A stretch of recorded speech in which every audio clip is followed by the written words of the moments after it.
మరి ఈ రోజు పంచపటాకాలు ది టాపిక్ ఇస్ పోతే పోని ఇది కాకపోతే ఇంకోటి అని ఎలాంటి సందర్భాల్లో అనిపిస్తోంది. బ్యాటింగ్ చేసేటప్పుడు డక్అట్ అయితే పోతే ఉన్నితే మళ్ళీ ఛాన్స్ రాదా అనిపిస్తుంది. డక్అట్ అయితే ఓకే కానీ ఆడేడ తాకితే ఏమవుతుంది అని. నెక్స్ట్ నా లవర్ వేరే వాడితో తిరిగినప్పుడు పోతే పోనీ ఇంకో లవర్ వస్తుంది అంటావా, ఇంకో ఫ్రెండ్ వస్తాడు అంటావా? ఇంకో లవర్ వస్తుంది. నమ్మకం ఉండాలరా, పాజిటివ్ థింకింగ్. నెక్స్ట్ రవణ పక్కన లాస్ట్ పోతే పోయింది కానీ శ్రీముకుంది చాలు. పోతే పోనీలే.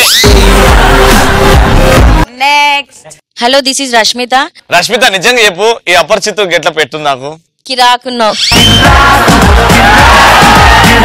నీలో తెలియని ఎనర్జీ ఏదో ఉందబ్బా, చెప్పు. మొగుడు పుష్కరాలలో కొట్టుకపోతే పోతే పోయినాయి. అమ్మా పీడ కానీ 12 సంవత్సరాలకు ఒకసారి వచ్చే బదులు ఎవ్రీ ఇయర్ వచ్చింది అనుకో, ఎవ్రీ ఇయర్ ఒక మొగుడు పోతాడు. నెక్స్ట్ పిల్లమైన పిల్ల తల్లిందిగా. అరే పిల్ల తల్లి పక్కన నీ మామ ఉంటాడుగా. మామ ఎప్పుడు అవుట్ కదా. మామ ఎప్పుడు అవుట్. అవుటా? నెక్స్ట్ ఉన్నది పోయినప్పుడు ఉంచుకున్నది ఉంటుంది కదా. ఏమున్నది, ఏం ఉంచుకున్నావు? Next this Badri Badrinath. Dialogue చెప్పు, పవర్ స్టార్ రేంజ్ లో ఉండాలి. నువ్వు నంద అయితే బొంద అయితే బద్రీనాథ్. నువ్వు నంద అయితే ఏంటి, తొక్క అయితే ఏంటి, నేను బద్రీనాథ్.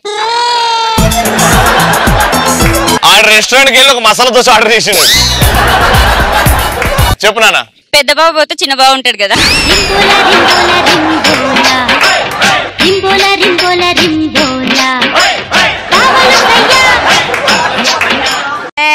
దండం మీదకి ఒక అండర్ వైగా ఇంకొక అండర్ ఉందిగా.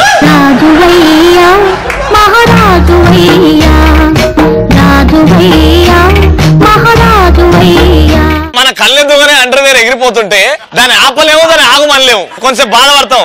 దాని తర్వాత ఇంకోటి ఉందిలే అని రియలైజ్ అయ్యే లోపల ఈడ లేదుగా. లాస్ట్ నా బాయ్ ఫ్రెండ్ తను లవ్ చేసిన అమ్మాయి హ్యాండ్ ఇచ్చినప్పుడు ఎందులోనే దూకి చచ్చిపోతే పోతే పోనీలే పీడ విరగడైంది అనిపిస్తుంది. అమ్మాయిల బుద్ధి బయటపడ్డది దీనివల్ల. ఆడవాళ్ళని నమ్మద్దు.